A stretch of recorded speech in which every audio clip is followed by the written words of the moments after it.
what was happening inside this home for minors.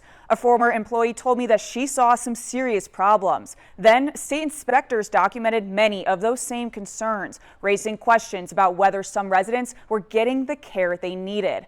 I went through the inspection records, spoke with that former employee, and I sat down with Artemis leadership to get those answers.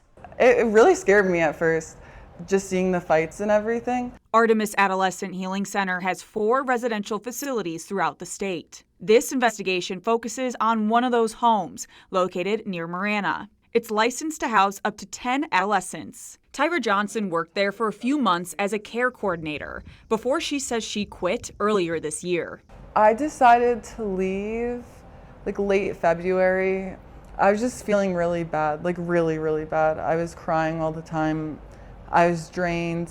State inspectors identified 11 deficiencies in May. According to inspection records I found, some residents were actively suicidal or were considered a danger to themselves or others. After reviewing the state's findings, I sat down with Artemis to hear their response. Most of our kiddos come from level 1 psych hospitals, so that's a higher level of care than we are.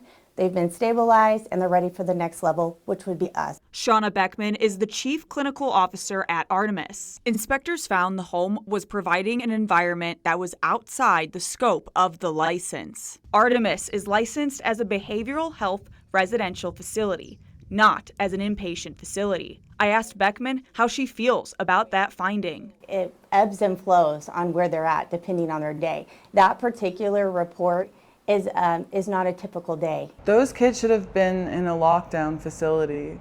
They shouldn't have had access to glass windows. They shouldn't have had access to just anything in a house. Inspectors documented damage throughout the home. Johnson took these photos of the inside of the home back in December. The report states compliance officers interviewed staff regarding these findings, and staff told them some residents had been using those items to damage property or use them as weapons. They're impulsive, and when they get upset, their response is to hit the walls or oh, this is sitting here, I'm going to throw it across the room. And so their brains are still developing. So what we're doing is finding a way to reduce that risk so that, we're not worrying about patching a hole in the wall. We're working on taking care of that kid and why they escalated in that moment. Inspectors also claim incidents of self-harm and property damage weren't always reported. I asked Beckman if that's true. Actually, we do document every incident, and we do thorough investigations. Artemis is very dedicated to safety. The inspection report describes an incident from March. It states a resident, quote, reported that they had swallowed screws. According to inspectors, the resident was observed overnight at the home.